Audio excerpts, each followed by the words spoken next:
làm mọi thứ đơn độc, thoải mái với sự cô đơn. Ngày càng nhiều bạn trẻ lựa chọn lối sống một mình. Đi cà phê một mình hoặc là đi ăn một mình. Trong năm nay chắc mình đã đi khoảng 35 chuyến một mình nữa. Vì sao người trẻ lại yêu thích làm những việc này một mình?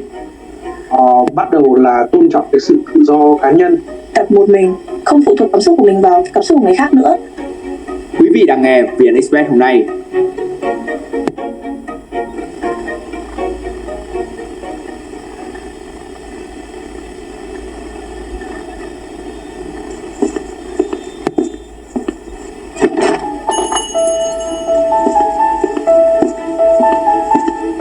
Từ hơn 4 năm nay, Thùy Dương, 21 tuổi, Hà Nội đã thiết lập thói quen làm mọi thứ một mình, từ sinh hoạt, đi ăn, đi chơi mà không cần người đồng hành. Cô nói đó là khoảng thời gian tự do và khiến bản thân được tận hưởng nhiều nhất. Mình là một người mà ở một mình rất là nhiều, kiểu mình thích cái việc đấy, mình tận hưởng cái việc đấy luôn ấy. Không phải phụ thuộc cái thời gian vào người khác quá nhiều. Hoặc 4 năm gì rồi á, khi mà ở một mình ấy, mình có nhiều thứ để làm lắm. Đi cà phê một mình hoặc là đi ăn một mình. Rất là thường xuyên đi xem phim hay là đi workshop một mình. Đi làm những cái đồ nhỏ nhỏ xinh xinh cho bản thân của mình. Có những cái workshop mình đi nghe những cái câu chuyện để mình phát triển bản thân. Ngay cả việc ở trọ một mình thôi, mình cũng có rất nhiều hoạt động để làm, để co phòng cho nó thành một cái thế giới riêng của mình nữa ấy. Mình có thể dùng cái khoảng thời gian đấy để mình kiểu ngắm nhìn mọi thứ xung quanh ấy, có thể healing bản thân. Dương thường xuyên tự hẹn hò với bản thân khi stress. Để còn hidden mà mình tìm được thì cũng có rất là nhiều bạn đi một mình. Có những cái dịch vụ riêng biệt cho người đi một mình, thì nó đang xuất hiện nhiều hơn rồi. Những người xung quanh, những cái bạn đời của mình thì họ có cái lối sống một mình này rất là nhiều. Nhất là những bạn mà không có người yêu thì cái việc mà ở một mình nó sẽ thường xuyên hơn. Và mình thấy bạn bè với cả người thân của mình khá là tôn trọng cái việc mình dành nhiều thời gian cho bản thân mình như thế. Bố mẹ mình còn coi đấy là một cái việc mà mình có thể độc lập trong cuộc sống của mình.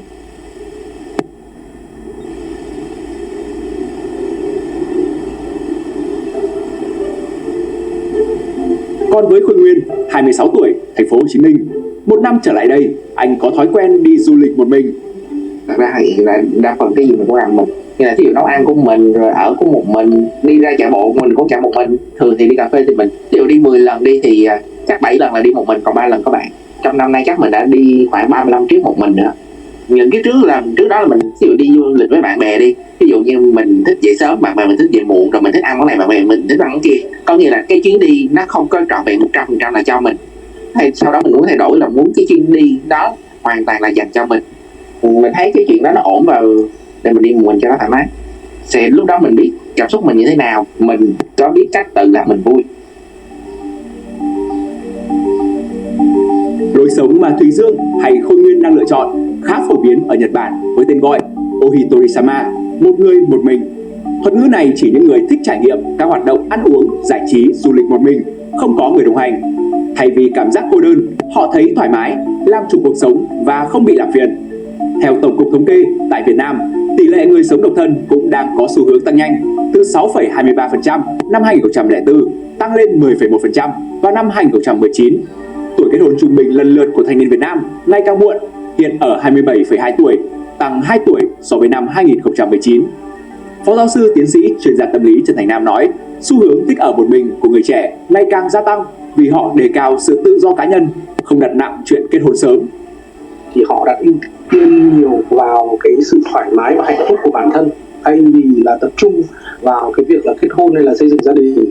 Họ gặp rất là nhiều các xung đột trong cái mối quan hệ khi mà trở thành một cặp đôi, nhưng mà còn xung đột với cả các mối quan hệ của gia đình nữa. Thế thì tất cả những cái đó làm cho cá nhân có xu hướng là không còn thích bị gò bó trong một cái mối quan hệ ràng buộc, đấy là hôn nhân nữa. Bắt đầu là tôn trọng cái sự tự do cá nhân. Khi mà người sống một mình ấy, thì là những cái người trẻ họ sẽ có nhiều cái quyền để mà quyết định về lối sống, có thời gian để tận hưởng. Thì nhiều người ấy là đã đẩy lùi cái quá trình kết hôn lại để mà đầu tư cho sự nghiệp cũng như là phát triển bản thân. Lối sống solo ấy, thì hạnh phúc bây giờ nó gắn với cái việc là một cái nguồn vui mà cá nhân phải tự cảm thấy thỏa mãn và không cần phải dựa vào người khác. Cá nhân họ cũng có thể tự vui với những cái giá trị mà họ tạo ra được rồi. Khi một mình, Nguyên có quyền ích kỷ và chiều chuộng bản thân hết mức, tự vui với những điều mình cần. Mình là người rất là nuông chiều cái cảm xúc của mình và mình không có gọi là kìm nén nó. Thì thành ra khi mà đi một mình như vậy thì có cái gì tới thì mình đón nhận cái chuyện đó thôi. Ví dụ gặp chuyện buồn cũng được, thì đối với mình một chuyện buồn cũng là một cái trải nghiệm mới của mình, và mình thích những cái trải nghiệm mới. Nếu mà đi đông người á, thì mình phải hỏi ý kiến này người kia có được hay không. Rồi mình là một người thích kiểu như là nó cùng nó đi trên xe vậy á, đi một những bạn đông mình sẽ rất là ngại cái chuyện đó. Mình không có kỳ vọng những người khác hiểu về mình 100%. Thứ nhất là mình là người thích cái việc đúng giờ á. Mình đi với nhóm là chắc chắn không thể nào là đúng giờ, khó chịu với cái chuyện đó. Ví dụ mình muốn 3 giờ sáng dậy đi chơi cũng được, rồi 5 giờ sáng cũng được, hoặc 12 giờ trưa đi cũng được, rồi mình thích ăn gì, rồi mình thích dừng dọc đường hay gì. Nếu mà mình ở một mình sẽ được là chính mình nhất. Nó sẽ giúp mình tự chủ trong cái việc cảm xúc của mình. Nếu mà sau này mình có bạn gái đi, nếu mà có chia tay thì tới lúc đó mình sẽ đỡ đau khổ hơn. Thì lúc đó mình biết một mình là mình ổn, cảm xúc của mình không có phụ thuộc vào người khác, mình có biết cách tự làm mình vui. Theo chuyên gia, nguồn cơn việc người trẻ chọn xu hướng sống đơn độc xuất phát từ áp lực gia đình. Họ không được cha mẹ quan tâm, hoặc bị cha mẹ đặt quá nhiều kỳ vọng, đốc thúc, ép buộc làm những điều không muốn. Nhiều bậc phụ huynh luôn so sánh con mình với những bạn khác về điểm số, thành tích, từ đó dần tự tách mình khỏi người thân. Dương nói mình thích tập một mình sau những xích mích với mối quan hệ thân thiết. Trước đây thì mình không phải là một người thích ở một mình đâu. Lúc nào cũng phải có người ở bên cạnh, hoặc là lúc nào cũng phải có người làm một cái gì đấy với mình thì mình mới làm. Đợt đấy thì mình kiểu giao tiếp với mọi người rất là nhiều ấy. Nó sẽ có những cái sự mâu thuẫn, drama xung quanh các mối quan hệ bạn bè của mình. Nó quá là mệt mỏi. Song với các mối quan hệ bạn bè thì còn kiểu cả tình yêu nữa. Xong rồi mình bị phụ thuộc vào người ta quá nhiều. Thì đấy là cái động lực để mà mình tập một mình, không phụ thuộc cảm xúc của mình vào cảm xúc của người khác nữa. Tất nhiên là sẽ có một cái khoảnh khắc nào đấy sẽ cảm thấy hơi cô đơn một chút khi mà đi ở một mình như thế, nhưng mà đối với bản thân mình thì một chút thôi mình lại lấy lại cảm xúc của mình rất là nhanh. Mình sẽ biến những cái khoảng thời gian đấy có thể healing bản thân, kiểu dành riêng cho thời gian cho bản thân của mình để phát triển thôi ấy. Viết nhật ký nó vừa giải tỏa được cảm xúc của mình. Mình là một người mà kiểu thích ở nhà, có sở thích là kiểu tô màu nữa. Cái việc tô màu nó giúp mình xả stress rất là nhiều. Nấu ăn và dọn phòng, ba cái việc đấy nó vừa giúp ích cho cái không gian của mình, vừa giúp ích cho cái tâm trạng của mình khi mà ở một mình nữa. Margarita Amiter, giáo sư tâm lý học tại Đại học California, Mỹ cho biết, lối sống này không phải lúc nào cũng là lựa chọn tốt. Được cho là một xu hướng lành mạnh, không ảnh hưởng tiêu cực đến xã hội, nhưng chuyên gia tâm lý Nguyễn Thị Minh cảnh báo người trẻ không nên chìm sâu vào Ohitori-sama nếu không muốn các kỹ năng giao tiếp xã hội bị mai một và có thể gặp vấn đề về tâm lý. Gặp vấn đề khi tập sống theo xu hướng cô độc vui vẻ, Dương tìm cân bằng với việc vẫn giữ kết nối với bạn bè. Nhưng mà có vấn đề về phần chi phí thật, thường là mọi người sẽ ở ghép để cho nó đỡ tiền trọ ấy. Thì cái việc mình ở một mình sẽ phải một mình tự chi trả cho cái phòng này một mình, chi trả cho điện nước các thứ, nó cũng là một phần chi phí rất là tốn kém. Khi mà mình đi một mình ấy, mình muốn thử nhiều món nó cũng không được luôn. Tại vì thường cái phần ăn của rất là ít quán có phần ăn một mình, thì cái việc ở trọ nó cũng có những cái sự không an toàn nhất định. Tại vì mình ở một mình mà, nhỡ mà mình có bệnh tật hay gì đấy mà mình không liên hệ được với mọi người xung quanh ấy, thì nó cũng là một cái bất cập rất là lớn. Nhưng mà mình thực tế thì mình thấy là nó không hề tiêu cực như mọi người đang nghĩ. Dám thử cái việc ở một mình đấy, dám thử dành thời gian cho bản thân nhiều hơn như vậy. Không thể lúc nào cũng sẽ có người bên cạnh mình cả. Mình vẫn phải giao tiếp với mọi người hàng ngày.